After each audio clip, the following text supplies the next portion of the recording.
Shalom Indonesia, senang sekali kita boleh bertemu hari ini dalam JCA God's Handmade atau kelas Ibu Hamil, atau kelas Janin, atau kelas Pranatal. Baik, sebelum memulai kelas hari ini, mari kita berdoa. Tuhan, kami mengucap syukur untuk setiap materi yang Tuhan berikan, mengucap syukur untuk setiap waktu yang Tuhan berikan, mengucap syukur untuk setiap janin-janin yang Tuhan berikan buat bangsa ini, generasi-generasi yang terus berdatangan buat bangsa ini, SDM atas bangsa ini. Terima kasih Tuhan. Hamba berdoa supaya keluarga-keluarga, supaya para orang tua, calon orang tua, kami semua boleh belajar bagaimana kami merangsang 8 dimensi kecerdasan kepada bayi-bayi yang Tuhan percayakan. Dan kami percaya Tuhan akan berkati kelas kami malam hari ini di dalam anugerah dan pertolongan Tuhan. Dalam nama Yesus kami berdoa mengucap syukur. Haleluya. Amin. Puji Tuhan, kita akan mulai kelas kita terlebih dahulu ya.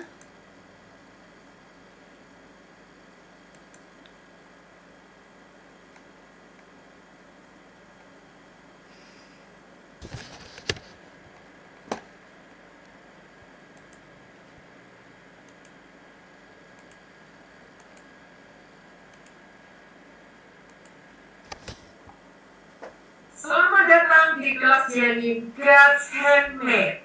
Kelas ini terselenggara berkat kerjasama antara Yayasan Jenius Alkitab dalam program Bina Keluarga Bahagia Online School dengan GPDI Karisma Kalinegoro Magelang dalam program kelas Janin atau kelas Pranatal. Kelas ini terselenggara setiap hari Selasa jam 19.00 waktu Indonesia bagian Barat alias jam 7 malam. Kecuali di hari libur atau bila ada halangan lainnya.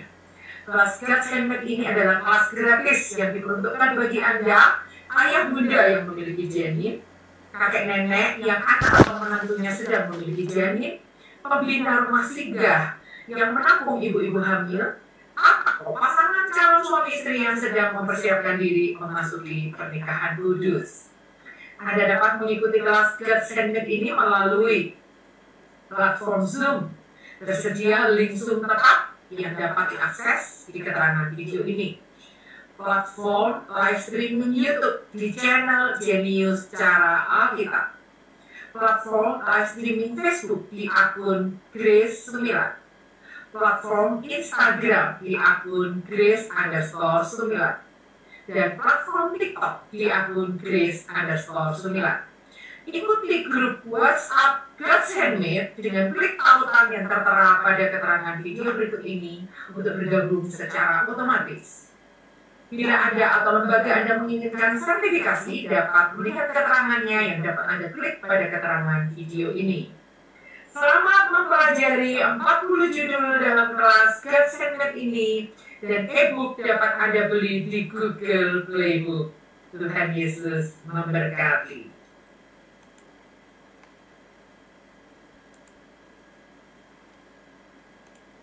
Ya, itu tadi penjelasan mengenai kelas kita, kelas God's Handmade atau kelas Janin atau kelas Pranatal atau kelas Ibu Hamil ya.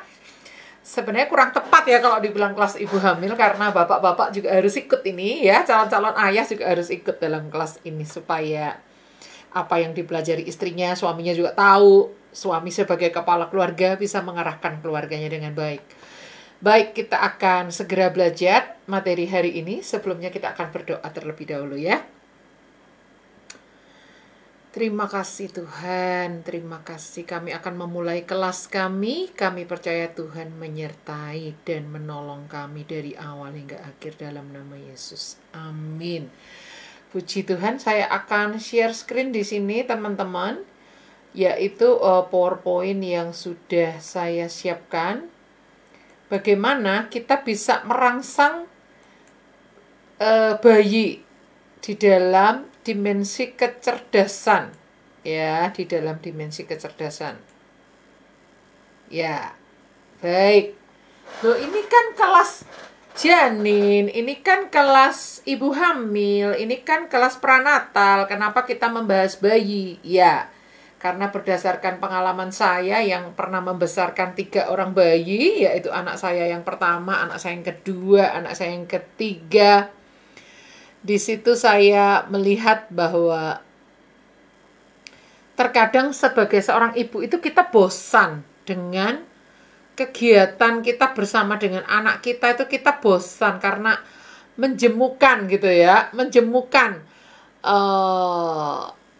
kegiatan yang kita lakukan itu rutin dari hari ke hari, rutin itu lagi bangun tidur, kasih susu lagi, kasih ASI lagi, bikin bubur lagi, gendong lagi, gantiin popoknya lagi, dan seterusnya dan seterusnya, membuat kita ini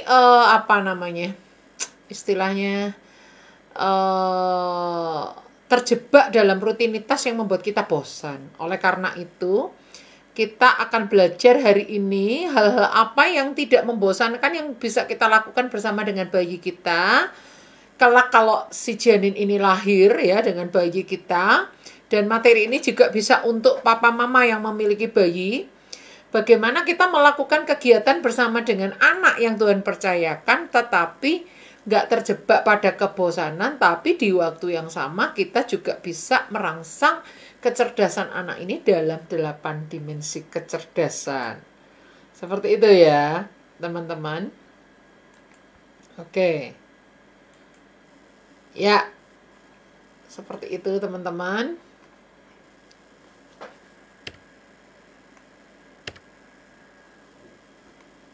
Ya, saya akan bacakan dulu kata pengantar dari materi ini. Materi ini ditulis oleh saya sendiri, Susan Grace Edasa Sumilat Widiono, sarjana musik gereja ya. Oke. Buku ini nanti beberapa hari lagi terbit, bisa dipakai untuk kelas God's Handmade atau kelas janin atau kelas pranatal, bisa juga dipakai untuk Victory Kids atau kelas bayi, dan bisa dipakai untuk parenting. Saya akan bacakan dulu sinopsis atau kata pengantar dari buku ini. Masa yang segera berlalu. Ketika hari demi hari, minggu demi minggu, dan bulan demi bulan tak jarang membuat ayah, bunda, dan bayi yang baru saja dilahirkan melewati rutinitas yang itu-itu saja. Tiba-tiba tak sadar telah sampai kepada hari ulang tahun pertama si kecil yang terus bertumbuh. Ups, sudah setahun berlalu rupanya. Tak sedikit ayah bunda yang terjebak pada rutinitas sehari-hari menjadi kehabisan ide. Hal-hal apa yang sekiranya dapat dilakukan bersama bayi mereka sehingga hari-hari terasa menyenangkan, juga sekaligus pada saat yang sama tidak melewatkan setiap kesempatan emas untuk merangsang perkembangan anak dalam 8 dimensi kecerdasan. Dalam waktu-waktu yang sangat berharga yang tidak dapat diputar ulang, yaitu dalam tahun-tahun awal kehidupan seorang anak. Buku merangsang 8 dimensi kecerdasan bayi diperuntukkan bagi ayah dan bunda yang sedang mempersiapkan diri menjadi seorang ayah dan bunda yang baru bagi seorang janin yang akan dilahirkan ke dunia ini. Juga diperuntukkan bagi keluarga-keluarga yang dipercayakan bayi di tengah-tengah mereka. Di sini ada sedikit informasi tentang penulis ya. Saya adalah seorang pembicara dan pendiri, penulis, pembicara, dan pendiri dari Yayasan Jenius Suara Alkitab dengan program Bina Keluarga Bahagia Online School yang saat ini aktif mengajar di kelas janin atau kelas pranatal, JCA God's Handmade, dan juga di kelas bayi JCA Victory Kids di GPDI Karisma Kalinegoro Magelang. Dan ini agenda pelajaran kita hari ini, yaitu kata pengantar tentang penulis, daftar isi, mutiara firman, 8 kecerdasan otak bayi, apa itu kecerdasan, tahapan perkembangan 0 sampai 15 bulan, dan penutup. Kita sampai kepada mutiara firman yang mengatakan seperti ini. Takut akan Tuhan adalah permulaan pengetahuan, tetapi orang bodoh menghina hikmat dan didikan.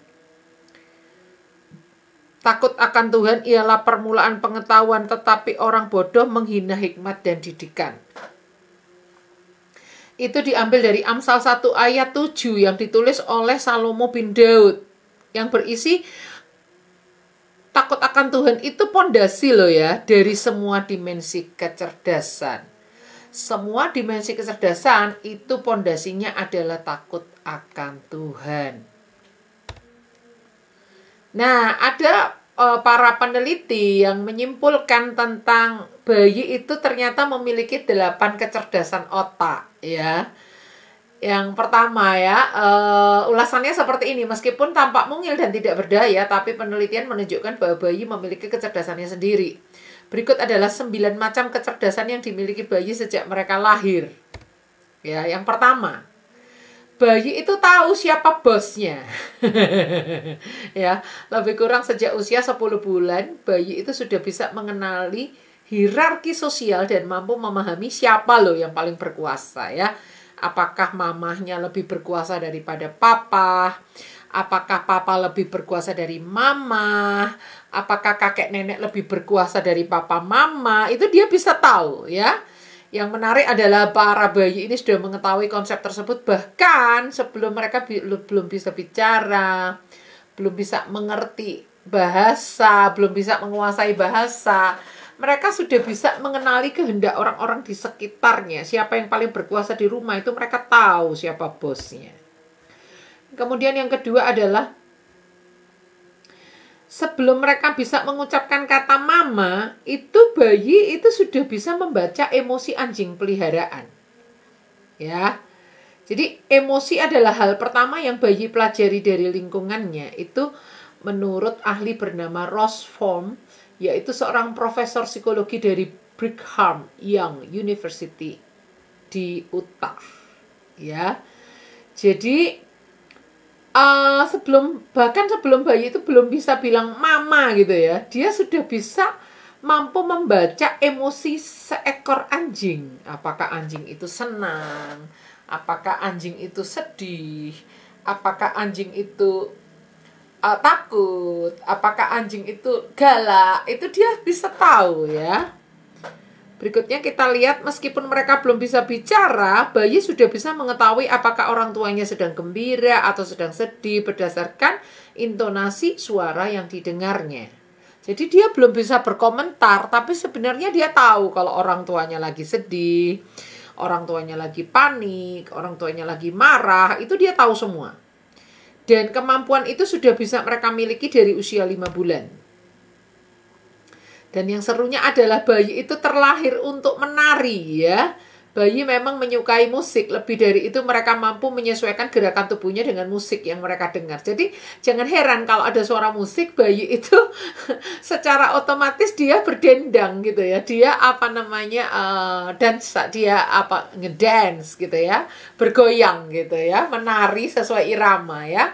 Menurut studi yang dimuat dalam jurnal Proceedings of the National Academy of Sciences, kemampuan seseorang bergoyang atau menari adalah bawaan manusia sejak lahir. Dan seorang bayi itu di usia 9 bulan, dia sudah menjadi seorang peniru ulung. Sebuah penelitian menemukan saat bayi berusia 9 bulan, area otak mereka akan ikut aktif saat mereka melihat orang lain melakukan suatu kegiatan. Contohnya, dia lihat papahnya nendang bola gitu. Dia ingin ikut nendang ya. Otaknya ikut aktif seolah-olah menendang walaupun dia belum bisa ya. Meski tidak melakukan kegiatan tersebut, syaraf-syaraf dalam otaknya tetap aktif gitu ya. Makanya nggak heran kalau anak kecil usia 9 bulan lihat papahnya nendang bola, kakinya pun seperti ikut bergoyang-goyang. Walaupun dia belum bisa berjalan, belum bisa berlari, belum bisa menendang. Jadi kemampuan seorang bayi untuk meniru aksi secara pergerakan otaknya itu sudah dimiliki dari umur 9 bulan. Dan bayi itu cepat belajar. Meskipun sedang tertidur, bayi itu sebenarnya sedang belajar. Otak mereka itu memiliki kemampuan seperti spons data dengan menyerap informasi tanpa henti. Oleh karena itu mungkin bayi baru lahir menghabiskan sebagian besar waktunya untuk tidur, supaya mereka bisa dengan cepat beradaptasi dengan dunia barunya. Jadi kalau bayi lagi tidur tuh jangan dikira dia sedang tidur biasa, tapi dia sedang beradaptasi, dia sedang menyerap seperti spons. Dan bayi itu memahami bahasa. Kemampuan bayi dalam memahami bahasa sebenarnya sungguh luar biasa. Kata seorang ahli bernama George Hollich, seorang psikolog, dia mengatakan bahwa bayi itu yang baru lahir bisa membedakan dua bahasa yang berbeda tanpa kesulitan untuk mempelajari bahasa manapun. Misalnya, mama dalam bahasa Jawa, papa dalam bahasa Jerman. Itu dia nggak akan bingung. Dia tahu, oh ini Jawa, oh ini Jerman, dia tahu. Kalau dua bahasa ini nggak sama, dia tahu. Monggo, kula aturi pinara. Oh, itu bahasa Jawa. Please, welcome home, in our house. Oh, itu bahasa Inggris. Walaupun dia nggak bisa menyebut ini Jawa, ini Inggris, tapi dia tahu, oh ini nggak sama, ini bahasanya beda. Itu dia paham. Ya. George Hollich ini psikolog yang banyak melakukan riset mengenai kemampuan bahasa bayi. Menurutnya, bayi bisa memahami tata bahasa di usianya yang ke-15 bulan. Wow, amazing ya. Yang ke-8, bayi itu mengenali karakter. Dia mengetahui, ya, ada orang yang suka bantu, ada orang yang egois. Dia sudah punya kemampuan yang dimiliki untuk memilih teman. Dia mau digendong si A, mau digendong si B, dia tidak mau digendong si C, itu dia sudah paham. Kemampuan sudah dimiliki oleh manusia sejak usia dini. Riset menunjukkan bayi berusia 10 bulan cenderung memilih orang yang memiliki karakter gembira dan baik. Dia tidak mau sembarangan digendong oleh siapapun juga.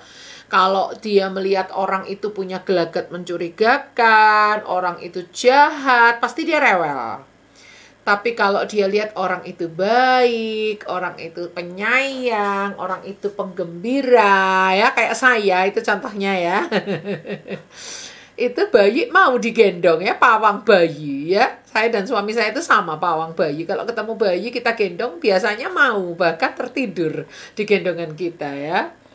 Nah, seperti itu teman-teman. Jadi ada 8 kecerdasan otak bayi yang perlu kita pahami di sini. Bayi yang seolah-olah cuma gitu-gitu aja ternyata hebat loh. Kemampuannya lebih dari yang pernah kita bayangkan atau pikirkan. Nah, ada seorang peneliti dari Inggris bernama Howard Gardner. Dia mengatakan bahwa kecerdasan itu tidak seperti yang diketahui oleh orang-orang di zaman dulu, bahwa yang disebut cerdas itu hanya orang yang punya kemampuan tinggi di dalam bahasa dan matematika. Tetapi Howard Gardner menemukan ada 8 dimensi kecerdasan manusia. Dan menurut Howard Gardner, kecerdasan itu apa sih definisinya? Kecerdasan itu adalah suatu kemampuan untuk memecahkan masalah dan menciptakan produk yang mempunyai nilai budaya. Jadi 8 dimensi kecerdasan ini sudah dipetakan, ini semua mampu memecahkan masalah dan bisa menciptakan produk yang bernilai budaya. Dan menurut Howard Gardner, setiap individu itu sebenarnya punya ke-8-8-nya, hanya kadarnya nggak sama. Contoh, saya itu punya kecerdasan naturalis, walaupun mungkin nilainya yang paling rendah. Saya juga punya kecerdasan interpersonal, kecerdasan bergaul. Saya mudah bergaul dengan siapa saja. Tinggi ini mungkin. Lalu saya punya kecerdasan musikal, lebih ke musik vokal, instrumen saya juga bisa keyboard.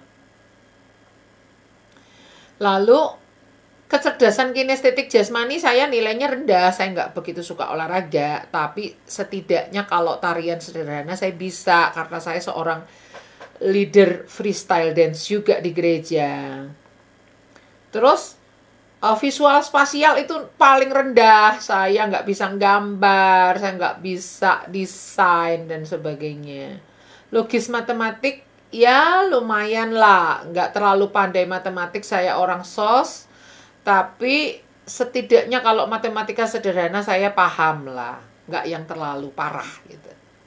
Nah, linguistik ini mungkin yang paling tinggi, di mana saya memang suka membaca, suka menulis, suka membuat puisi, suka membuat novel, gitu-gitu ya teman-teman. Jadi setiap orang sebenarnya punya kedelapan-delapannya, hanya kadar-kadarnya yang nggak sama. Mungkin di saya yang menonjol linguistik karena saya seorang penulis, saya seorang pembicara, tapi tetap ada saya punya kelemahan di situ ya, ejaan saya lemah gitu ya, makanya membutuhkan editor. Tapi kalau bicara soal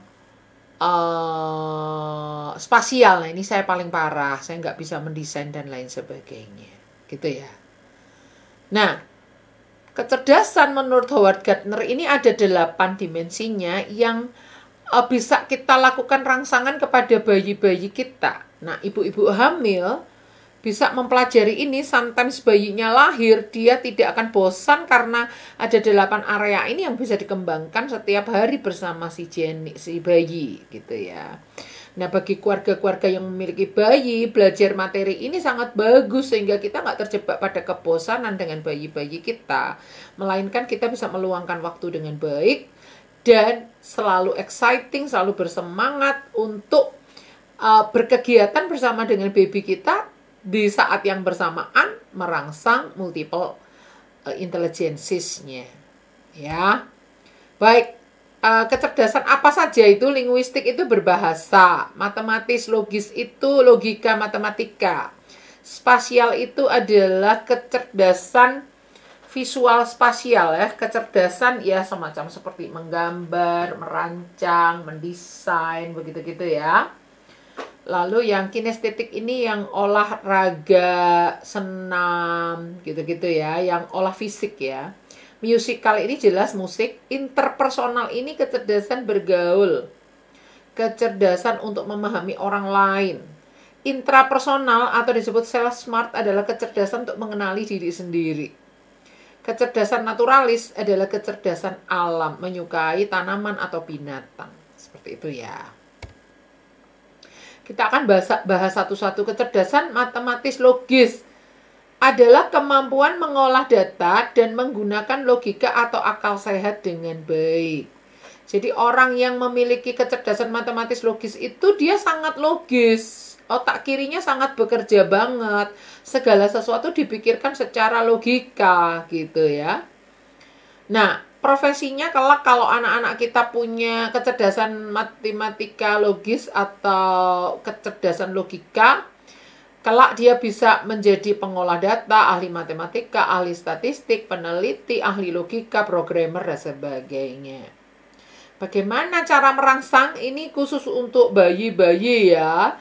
Kalau materi ini 8 dimensi kecerdasan ala Alkitab, ada lagi materi lain yang bisa dipakai untuk usia anak-anak, anak kecil, anak tengah, anak besar, sampai dewasa. Tapi khusus materi ini kita akan bahas yang bayi saja. Cara merangsang kecerdasan matematis logis adalah mengelompokkan benda. Ya, misalnya sesuai besarnya, sesuai warnanya, sesuai beratnya, sesuai bentuknya gitu ya. Bola dengan bola. Terus misalnya alat masak-masakan dengan alat masak-masakan. Itu termasuk logika matematika loh ya. Karena itu kan ada hubungan dengan bentuk, dengan volume, dengan bentuk geometrinya dan seterusnya. Kita juga bisa pakai lagu dan syair yang berhubungan dengan bilangan. Misalnya 1, 1, aku sayang ibu. Itu ada kata 1 di situ. 1, 2, 3, sayang semuanya. Secara nggak sadar udah mengajak anak-anak mengatakan angka-angka 1, 2, 3 misalnya gitu ya. Balonku ada 5. Nah itu ada bilangan. Berikutnya mengukur besar kaki, itu bisa kalau udah agak besar ya batita. Membaca buku pengenalan bilangan bisa ya, buku-buku yang dirancang untuk bayi yang kalau kena tumpahan itu nggak basah, nggak rusak. Kalau kena air itu nggak sobek. Ada ya buku-buku yang dirancang khusus untuk baby yang terbuat dari bahan-bahan yang aman. Ujung bukunya tidak akan melukai bayi kita ya. akrab dengan kalkulator ya. Ini kalau misalnya kita punya kalkulator dipinjam si dia untuk mainan-mainan enggak apa-apa. Setidaknya dia sudah bisa melihat angka-angka ya. Perkenalkan bilangan 0 dengan permainan. Misalnya kita punya jeruk 5, diambil 1 tinggal 4, diambil 1 lagi tinggal 3, diambil 3, ya habis deh, 0 deh, gitu. Ya. Oke, kecerdasan linguistik atau kecerdasan berbahasa adalah kemampuan menggunakan kata-kata secara efektif, baik secara lisan maupun secara tertulis. Profesi yang kelak bisa diampu adalah pembaca berita, pendongeng, pembicara seperti saya, orator yang suka pidato-pidato gitu ya, wartawan gitu ya, dan sebagainya. Bagaimana cara merangsangnya? Menceritakan berbagai ragam cerita, mengajak anak berbicara. Itu penting ya. Jangan dipikir anak-anak bayi itu nggak perlu diajak bicara, dia kan belum bisa bicara. Salah. Dia belum bisa bicara, sudah kita ajak bicara supaya kosakatanya dia sudah punya bank kosakata, dia udah belajar berinteraksi gitu ya. Membacakan cerita, mendengarkan lagu anak-anak. Kenapa? Ini kan bukan kecerdasan musik, tapi mendengarkan lagu itu kan ada kata-katanya, ada syairnya ya. Memberi kesempatan anak berbicara. Jadi kalau anak mengoceh, anak berbicara, itu kita beri tanggapan, jangan dipotong. Anak kecil belum ada artinya ngomong apa, nggak tahu, ngoceh-ngoceh bahasa planet, bahasa bayi, udah nggak usah didengerin, itu salah ya. Justru anak-anak masih mengoceh bahasa planet, bahasa bayi itu kita tanggapin karena dia senang kalau dia didengarkan ya. Memperkatakan firman Tuhan, nah itu bisa ayat-ayat Mas yang pendek, Allah itu baik, Tuhan itu kudus, kuduslah kamu. Allah itu setia, Allah maha kuasa. Ayatnya mah yang pendek-pendek, jangan yang karena begitu besar kasih Allah akan dunia ini sehingga ia telah mengaruniakan anaknya yang tunggal supaya barang siapa yang percaya kepadanya tidak binasa melainkan beroleh hidup yang kekal. Yohanes 3:16. Itu mah terlalu panjang ya, kasihan ya. Yang pendek-pendek aja. Terus menyebut nama-nama benda itu untuk menambah kosakatanya. Kecerdasan spasial. Kecerdasan spasial adalah kemampuan mempersepsi dunia spasial visual secara akurat. Jadi bahasa ini agak asing ya, istilah ini buat kita ya. Kecerdasan spasial tuh ya kayak gampangannya tuh orang itu bisa mengejawantahkan ide-ide kreatifnya dia yang ada di otaknya itu ke dalam suatu karya nyata. Apakah itu rajutan baju, apakah itu handicraft, apakah itu lukisan, apakah itu desain kostum, apakah itu desain interior, apakah itu desain grafis, apakah itu arsitektur, apakah itu dunia lukis melukis, apakah itu mewarna, apakah itu keterampilan, ya pokoknya semua yang berupa ide kreatif ngejawantahkan dalam suatu karya. Nah itu kecerdasan spasial, visual spasial. Kelak dia bisa menjadi perancang, pencipta, penemu, pemburu, pemandu, dan sebagainya. Kok pencipta masuk di situ Bu Grace? Iya, misalnya menciptakan mesin penjawab telepon. Dia harus bisa memikirkan idenya dia itu sampai bisa jadi satu mesin penjawab telepon. Gimana caranya? Apa alatnya? Gimana bentuknya? Itu termasuk di situ seperti itu ya. Termasuk orang-orang montir dan sebagainya itu kecerdasan visual spasialnya tinggi ya, selain kecerdasan body kinestiknya atau olah fisiknya. Karena dia harus bisa mengerti alur kerjanya mesin seperti apa. Nah, itu campuran ya. Campuran antara logika matematika dengan visual spasial dengan body kinestik, orang-orang yang punya kecerdasan montir seperti itu ya. Cara merangsangnya, memperkenalkan gambar, titik-titik, simbol-simbol, dan pola kancing, pola warna, itu perlu ya. Kancingnya mama warnanya coklat, ada berapa? Yuk kita hitung. Kancingnya mama sama ya, coklat semua ya. Nah, itu kita mengenalkan pola. Lalu kita merubah suasana perabotan rumah untuk menciptakan sudut pandang yang berbeda. Bisa tadinya tempat tidurnya mengarah ke pintu, sekarang dekat tembok, ngarah ke jendela, misalnya gitu. Mencoret-coret itu perlu, siapkan kertas, siapkan alat tulis, biarin dia coret-coret. Mengunjungi tempat-tempat yang unik arsitekturnya boleh, kita ajak cuci mata ke tempat-tempat yang unik, misalnya yang bangunan Belanda atau yang di museum atau yang di kayak museum angkut gitu-gitu ya, tempat-tempat yang seru-seru gitu ya. Kenalkan bentuk-bentuk sejak dini, ini oval, ini bulat, ini segitiga. Wow, mama punya kotak. Ya, kita sebut kata kotak. Mama punya bola gitu ya. Kita sebut mama punya gambar segitiga gitu, kita sebut supaya anak-anak itu mulai mengenal bentuk-bentuk geometri. Kecerdasan spasial juga bisa dirangsang dengan cara ngajak belanja. Dengan belanja mau nggak mau dia lihat cover, dia lihat bungkus, dia lihat penataan di rak, dia lihat warna-warna begitu ya. Membiarkannya melihat proses memasak. Ya, itu ada satu orang Korea itu yang di YouTuber itu ya, dia ngajak anaknya masak pakai kursi yang lebih tinggi, dia izinkan anaknya pegang-pegang tepung, pegang-pegang gula dan seterusnya, mengajak anaknya memasak. Itu bagus sekali ya untuk anak-anak itu mengerti sebuah proses. Waktu memasak itu mereka melihat warna, melihat bentuk, melihat proses, memahami suhu, memahami bahayanya api, gunanya api, bahayanya pisau, gunanya pisau. Mereka juga melihat komposisi, mereka juga melihat seni art, mereka juga melihat logika, misalnya kayak perbandingan komposisi masakan, bahan-bahan bumbu dan sebagainya.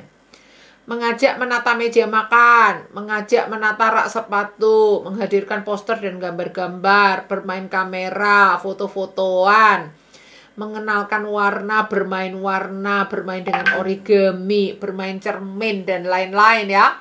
Itu semua sangat bagus untuk merangsang bayi kita memiliki kecerdasan spasial. Berikutnya adalah kecerdasan kinestetik jasmani atau bodily kinestik. Bodily kinestik adalah kecerdasan olah fisik ya, adalah kemampuan menggunakan seluruh tubuh untuk mengekspresikan ide dan perasaan. Ya, nanti besarnya dia bisa jadi apa?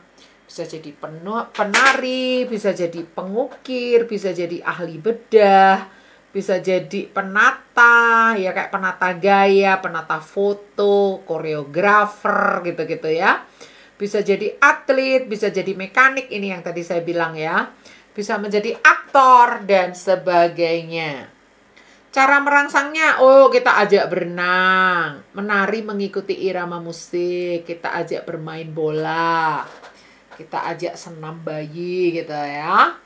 Om saya dan tante saya, adiknya mama saya yang paling kecil itu jago nari ya. Dan anak-anaknya itu sejak kecil itu diajak nari. Dan sekarang mereka udah menjadi penari internasional. Beneran ini, serius. Jadi om saya orang Chinese tetapi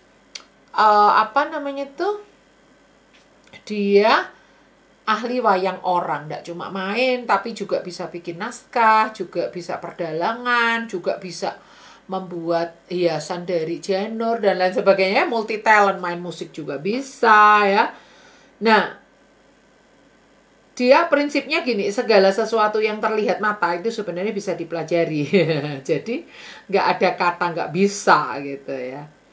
Nah, ngajak menari itu salah satu kinestetik jasmani ya. Oke, berikutnya kecerdasan musikal, yaitu kemampuan menangani berbagai bentuk musik dengan cara mempersepsi, membedakan, mengubah, dan mengekspresikan. Persepsi itu anggapan, membedakan itu ya membedakan A dan B dari B, dari C, dari D, bedanya suara drum apa dengan ketipung, bedanya suara trompet apa dengan flute gitu ya. Dan seterusnya. Mengubah itu misalnya mengaransemen gitu ya, mengekspresikan misalnya dengan dinamik, dengan teknik, dengan alat musik, dengan aransemen, dengan gubahan lagu, dan seterusnya.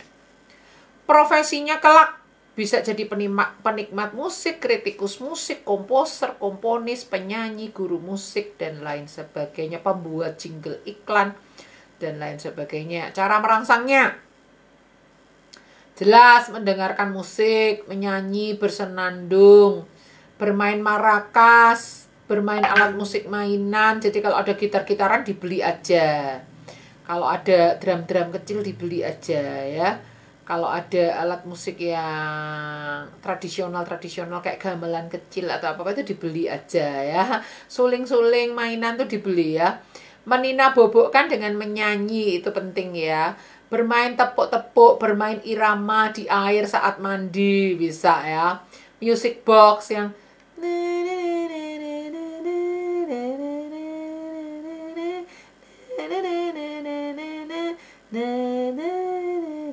gitu ya. Kalau boxnya dibuka keluar musiknya, kalau ditutup musiknya berhenti gitu ya. Biasa untuk naruh perhiasan atau apa itu ya. Bel rumah itu juga bisa untuk menambah kecerdasan musik anak-anak kita. Belnya yang ada lagunya yang tarara tarara. Oh, kalau itu lagu es krim. Musik gantung itu yang kayak bambu-bambu digantung, kalau kena angin dia bisa bunyi, atau besi-besian kalau kena angin mereka saling bersentuhan bisa bunyi-bunyi gitu ya. Terus ajak dia ibadah raya, ibadah komsel, kelas bayi, mesbah keluarga. Itu jelas akan menambah kecerdasan musikalnya. Berikutnya kecerdasan interpersonal. Yaitu kemampuan mempersepsi dan membedakan suasana hati, maksud, motivasi, serta perasaan orang lain. Ya, beda antara interpersonal dengan intrapersonal. Kalau interpersonal itu kemampuan mempersepsi, membedakan suasana hati, maksud, motivasi, serta perasaan orang lain. Jadi, gampangannya kecerdasan interpersonal itu kayak kecerdasan bergaul lah. Mirip-mirip kecerdasan bergaul kayak gitulah ya. Profesinya kelak bisa menjadi public relation, negosiator, sales, entertainer, pekerja sosial, pendeta, guru, ya pokoknya semua yang membutuhkan kecerdasan bergaul yang tinggi, berhubungan dengan orang banyak, termasuk pemimpin dan sebagainya, kepemimpinan dan sebagainya, itu masuk di kecerdasan interpersonal ini. Walaupun semua orang itu dilahirkan dengan potensi kepemimpinan sebenarnya. Ya, cara merangsangnya bermain ke rumah tetangga itu perlu ya. Anak-anak jangan disekap di kamar terus, nanti dia jadi autis ya. Jadi harus diajak bermain ke rumah tetangga atau ke rumah saudara atau kerabat, bermain telepon-teleponan untuk mengasah kemampuannya berkomunikasi, datang ke perayaan ulang tahun atau ulang tahunnya dirayakan, belajar sopan santun, selamat pagi, selamat siang, terima kasih, maaf, permisi, itu penting ya. Sopan santun itu adalah modal untuk sometimes dia bergaul, itu tidak ditolak oleh masyarakat. Berikutnya rekreasi keluarga, itu perlu ya, mengajak dia. Kalau rekreasi kan ketemu orang banyak, bersendau gurau itu perlu ya. Melihat lomba 17-an, ya, walaupun dia belum bisa ikut lomba nih bayi-bayi, tapi setidaknya dia ketemu dengan keramaian. Mengunjungi acara pernikahan, acara syukuran dan lain-lain, ibadah raya, ibadah komsel, kelas bayi itu perlu ya. Menjemput kakak pulang sekolah, nah itu juga bisa kita lakukan supaya anak-anak kita, bayi-bayi ini tidak asing dengan suasana sekolah, tidak asing ketemu dengan orang banyak, tahu kalau kakaknya itu sekolah, kayak gitu ya. Melihat album foto keluarga sambil memperkenalkan anggota keluarga satu persatu, itu bagus sekali untuk merangsang kecerdasan interpersonal anak-anak kita. Berikutnya adalah kecerdasan intrapersonal, yaitu kemampuan memahami diri sendiri. Nah, ini bedanya. Kalau interpersonal tadi kan orang lain. Tapi kalau intrapersonal ini diri sendiri dan bertindak berdasarkan pemahaman tersebut. Kayak gitu aja apa kecerdasan tuh Bu Grace? Iya. Orang-orang yang menemukan pulau, menemukan benua, orang-orang yang filsuf dan sebagainya, itu mereka punya kecerdasan intrapersonal yang tinggi. Mereka itu bisa memahami diri sendiri, bertindak berdasarkan pemahaman tersebut. Sehingga mereka bisa menjadi penemu benua, penemu pulau, bisa bertahan di tengah segala hambatan sampai mereka menemukan benua yang baru. Mereka tahu kelebihan dan kelemahan diri sendiri apa, sehingga mereka bisa, karena tahu, bisa mengatasinya, dan seterusnya ya. Profesinya kelak adalah filsuf, peneliti mandiri, psikolog, perenung, dan sebagainya, kayak penulis novel, penulis cerpen, filsuf, terus kayak penulis naskah. Itu tuh orang-orang yang kecerdasan intrapersonalnya tinggi. Dia itu bisa kayak mengolah rasa yang ada di dalam dirinya itu menjadi sesuatu yang bermanfaat. Misalnya kayak psikolog itu dia bisa mengolah rasa di dalam dirinya. Kalau enggak gimana ya, dia tempat sampah, semua orang curhat sama dia ya kan. Terus kayak pendeta dan sebagainya, itu kecerdasan intrapersonalnya juga tinggi ya. Cara merangsang, belajar mandiri ya, misalnya habis main diberesi mainannya, taruh sepatu di tempatnya, dan seterusnya.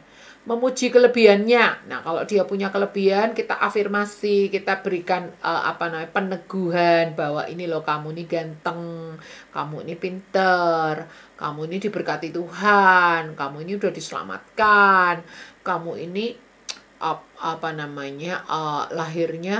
lahirnya sangat luar biasa gitu. Udah bisa tengkurap, udah bisa pegang dot sendiri, dan seterusnya ya, puji kelebihannya. Terus ngajari dia belajar berbagi. Ya, ngajari dia kehangatan antar keluarga. Itu perlu ya, bersendau gurau, ngobrol, kumpul keluarga, itu perlu ya. Jangan keluarga tuh cuek-cuekan, itu akan menghambat intrapersonalnya gitu ya. Belajar memberi dengan senyuman, memberi dengan tersenyum, mengenali nama-nama emosi yang sedang dialaminya. Misalnya, adik lagi sedih ya, adik lagi kangen papa ya, oh papa belum pulang kerja ya, kasihan gitu misalnya. Oh, adik lagi marah ya, oh iya bentar, susunya lagi mama bikin, sabar ya. Nah gitu, jadi mendefinisikan emosi-emosi yang sedang dia alami supaya dia mengenalinya, mengenali diri sendiri, lebih mudah introspeksi diri. Merekam apa yang dia lakukan dan menunjukkan rekaman itu kepadanya supaya dia bisa mengamati dirinya sendiri gitu ya. Lalu kecerdasan naturalis adalah mengenali dan mengkategorikan spesies flora fauna di lingkungan sekitar. Profesinya besok bisa menjadi ahli biologi, penjaga hutan, dokter hewan, hortikulturis, dan sebagainya. Orang-orang yang memiliki kecerdasan natural yang tinggi itu biasanya dia akan bekerjanya dia di seputar natural ini, entah hewan, entah flora, entah fauna ya.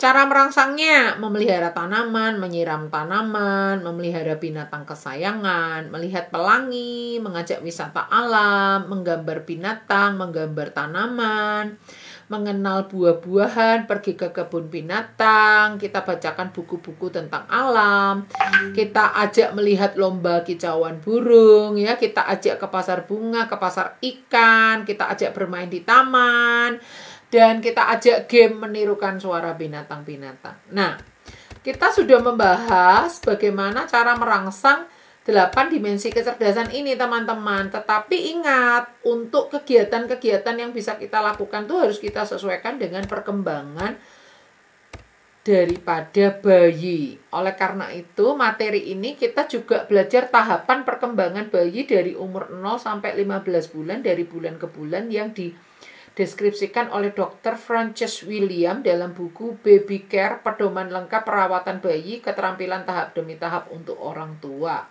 Halaman 96 sampai halaman 97. Saya ketik ulang di sini. Jadi bayi 1 bulan itu perkembangan motorik kasarnya apa? Oh, dia sudah bisa menggerakkan tangan dan kaki. Tapi gerakannya masih dipengaruhi refleks moro. Dia sudah mulai berusaha mengangkat kepala ketika ditengkurapkan. Kepala menoleh ke samping kanan dan kiri, berusaha memiringkan tubuh dari posisi terlentang. Perkembangan motorik halus untuk bayi umur sebulan apa? Oh, tangannya mulai mampu menggenggam walaupun sebentar. Mengikuti benda yang bergerak di depan matanya walaupun sebentar. Ya. Usia 1 bulan perkembangan sosialnya apa? Oh, dia bisa menatap wajah ibu saat disusui, mulai merespon terhadap suara, dan mulai tersenyum atau tertawa walaupun belum keluar suaranya. Perkembangan bahasanya apa? Dia sudah bisa mengeluarkan bunyi a, gitu ya, walaupun lemah ya. Oke, pada saat umur 2 bulan perkembangan motorik kasarnya apa? Oh, dia sudah bisa mengangkat kepala lebih lama ketika ditengkurapkan. Gerakan tangan dan kakinya lebih halus dan kepalanya menoleh ke kiri dan ke kanan. Untuk motorik halusnya adalah dia genggaman tangannya semakin membaik dan mulai senang memperhatikan tangannya sendiri. Ya, tangannya sendiri dijadikan mainan ya, dia lihat-liatin gitu ya. Memperhatikan gerak benda yang berada agak jauh. Kalau tadi kan 1 bulan yang di dekatnya. Kalau 2 bulan udah mulai bisa memperhatikan benda yang jauh. Perkembangan sosialnya murah senyum dan tertawa. Ini ya. Lalu perkembangan bahasanya mulai mengeluarkan suara-suara dari tenggorokan. Itu umur 2 bulan. Nah, ketika dia menginjak usia 3 bulan, motorik kasarnya dia mulai bisa mengangkat kepala dan bahu ketika ditengkurapkan dan mulai tengkurap sendiri. Di usia 3 bulan, perkembangan motorik halusnya adalah mulai bisa semakin erat menggenggam dan mulai bisa meraih benda-benda di sekitarnya. Di usia 3 bulan, perkembangan sosialnya mengenali wajah dan aroma tubuh ibu atau orang terdekatnya. Jadi dia udah mulai tahu nih bau keringat maminya gitu kan. Lalu perkembangan bahasanya yaitu berceloteh, main ludah, mengenali suara orang-orang yang terdekat. Di usia 4 bulan dia mulai memiliki perkembangan motorik kasar, yaitu kepalanya semakin tegak, mulai tengkurap dan telentang sendiri. Perkembangan motorik halusnya yaitu mulai meraih, menggapai, dan memegang mainan dengan kedua tangannya. Di perkembangan sosial di usia 4 bulan dia mulai bisa merespon ketika diajak bicara. Melodi. Ayo kita menjidukan. Gitu ya. 4 bulan perkembangan bahasa dia mulai tertawa dan berceloteh makin keras. Pada usia ini biasanya juga mulai muncul gigi pertama. Di usia 5 bulan, motorik kasarnya dia makin lancar, tengkurap, telentang. Dan perkembangan motorik halusnya mulai mampu membedakan warna-warna terang, bermain dengan kaki dan tangannya, mulai mengeksplorasi dengan mulut. Dan perkembangan sosialnya adalah mulai mengenali namanya. Kalau dipanggil Melodi, udah nengok dia gitu ya. Terus perkembangan bahasanya tertarik dengan suara atau bunyi-bunyian yang baru. Nah, ini kesempatan nih, umur 5 bulan sudah mulai kita bisa ajak dia bermain marakas dan seterusnya. Nah, 6 bulan perkembangan motorik kasarnya dia dapat didudukkan tanpa dipegangi lagi. Dan dia sudah mulai bisa berguling. Di usia 6 bulan perkembangan motorik halusnya dia apa aja yang dipegang itu dimasukkan ke mulutnya ya, fase oral ya. Lalu dia memindahkan benda yang satu dari tangan satu ke tangan yang lain ya. Jadi koordinasi tangan kanan dan kirinya udah mulai bekerja. Di usia 6 bulan ini perkembangan sosialnya apa? Dia mulai mengenali wajah orang-orang di sekitarnya. Oh, ini wajah papa. Oh, ini wajah mama. Oh, ini wajah kakak gitu ya. Perkembangan bahasa, dia mulai menirukan suara-suara yang didengarnya dan makin senang mendengar suara dan bunyi-bunyian. Di usia 7 bulan, perkembangan motorik kasarnya adalah bisa didudukkan, nggak perlu dipegangi lagi, mulai merangkak. Tapi merangkaknya lucu, hanya bergerak ke depan, ke belakang, ke depan, ke belakang, dan merayap. Ya, merayap tuh perutnya masih rata dengan tanah, dengan lantai, kakinya, tangannya masih rata gitu ya, belum yang merangkak yang gimana gitu ya. Lalu perkembangan motorik halusnya, koordinasi tangan dan kiri semakin membaik. Perkembangan sosialnya mulai menolak orang-orang yang dianggapnya asing. Perkembangan bahasanya mengoceh seolah-olah mengobrol. Udah mulai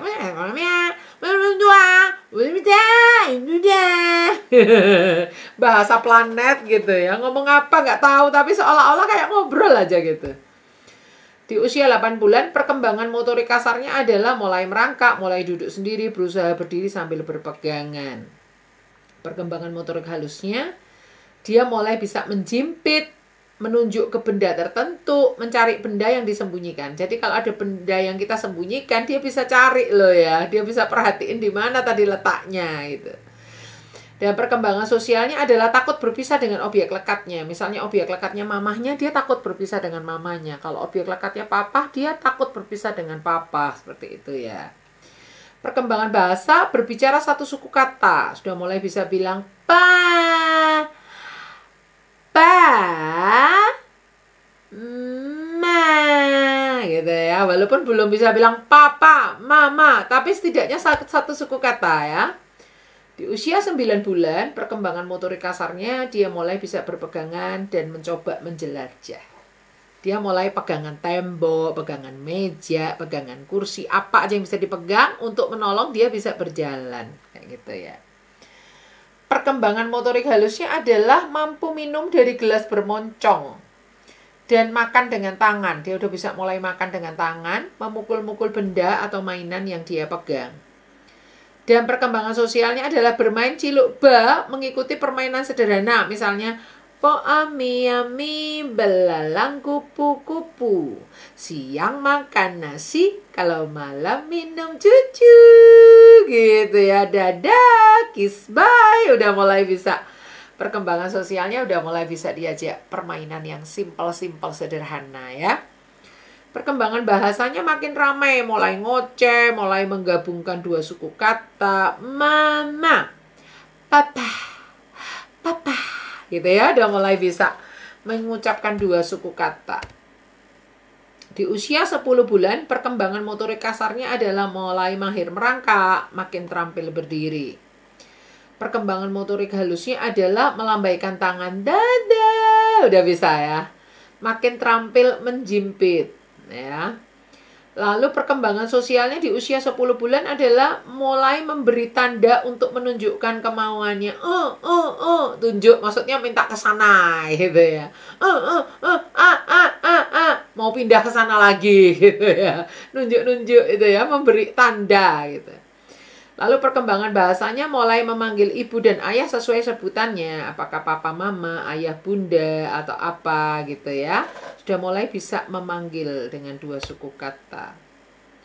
Di usia 11 bulan, perkembangan motorik kasarnya adalah bisa berdiri tanpa pegangan untuk beberapa saat. Senang menjelajah dengan merangkak, mulai berjalan sambil dipegangi atau dititah. Di usia 11 bulan, perkembangan motorik halusnya adalah memasukkan benda ke wadah, misalnya ballpoint ditaruh dalam gelas, tuh dia udah bisa ya, sudah bisa pegang sendok, makan dengan sendoknya sendiri, itu udah bisa.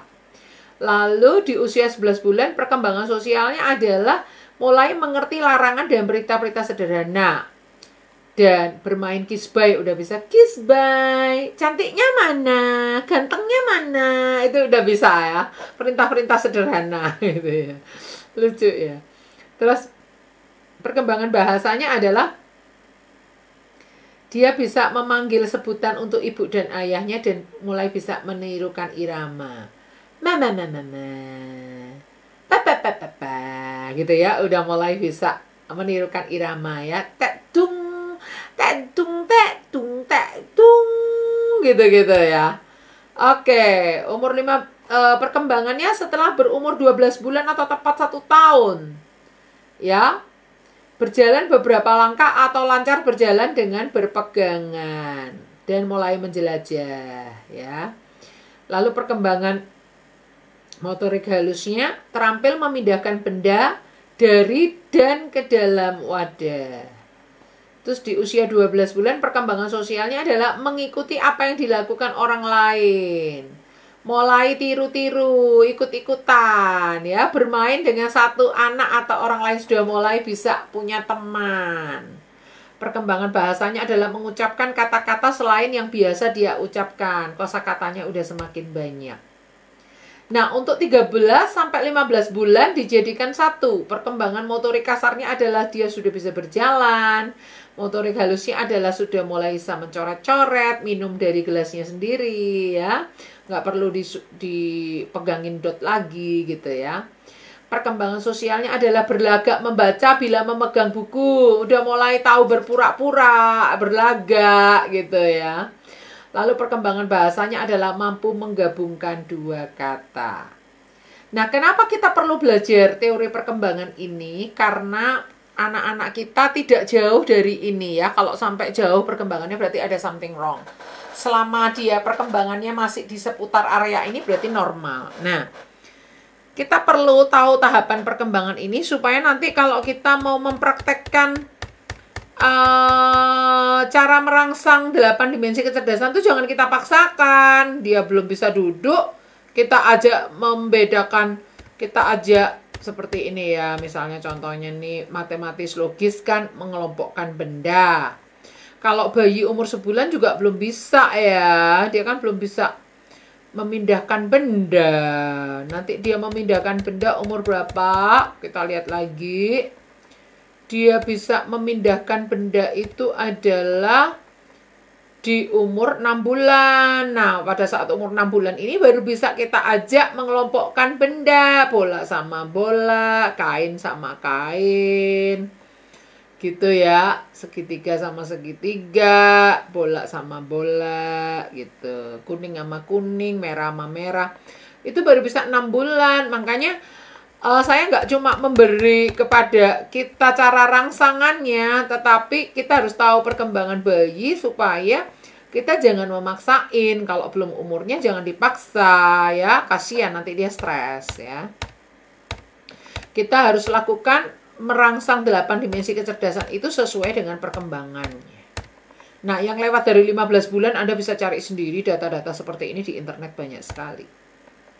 Baik, penutup dari saya adalah investasikan waktu. Karena dikatakan di dalam Mazmur 127 ayat 4 adalah anak-anak itu adalah seperti anak panah di tangan para pahlawan. Siapa pahlawannya? Kita. Apa yang harus kita lakukan? Mengasah mereka, meluruskan mereka, menyiapkan mereka. Sometimes mereka jadi pemimpin yang smart. Dari kapan kita siapkan mereka? Dari sejak golden age atau masa-masa emas 0 sampai 3 tahun. Jangan terjebak rutinitas, jangan melewatkan masa-masa emas dalam pertumbuhan awal anak-anak kita. Ini satu quote dari saya seperti ini. Menghargai anak-anak sebagai anugerah Tuhan sama saja dengan mengasuh dan merawat mereka bagi Tuhan. Artinya gini, kalau kita dikasih Tuhan anugerah anak, ya harus kita rawat dan asuh untuk kemuliaan Tuhan lagi. Karena Tuhan yang memberi, biarlah kembali kepada Tuhan. Itu tanggung jawab kita. Sekali lagi saya ulangi, menghargai anak-anak sebagai anugerah Tuhan sama saja dengan mengasuh dan merawat mereka bagi Tuhan. Kitanya sebagai alat, maka kita harus mengasuh dan merawat anak-anak kita dengan baik. Ya. Baik, bagi Bapak Ibu Saudara yang rindu menabur bagi pekerjaan Tuhan, boleh menghubungi kami ya. Ada rekening yang tertera di sini. Anda tergerak mau memberkati pelayanan Jenius Alkitab, boleh.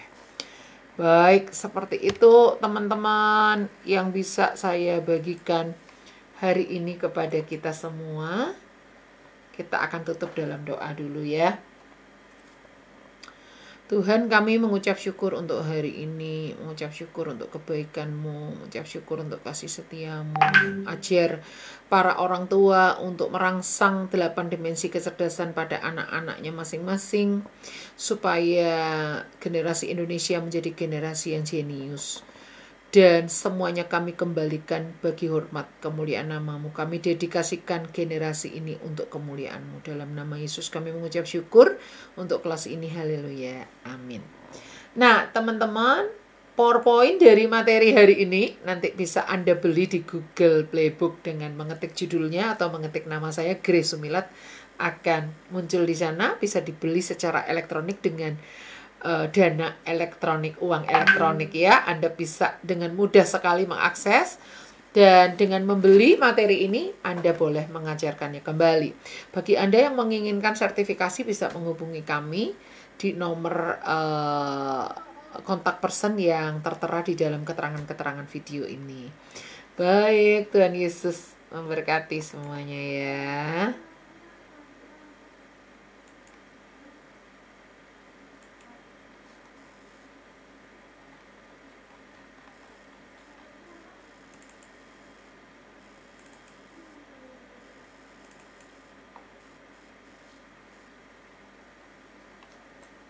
Mazmur 139 ayat 14 mengatakan, Aku bersyukur kepadamu oleh karena kejadianku dahsyat dan ajaib. Ajaib apa yang kau buat dan jiwaku benar-benar menyadarinya. Ikuti terus program JCA God's Handmade. Tuhan Yesus memberkati.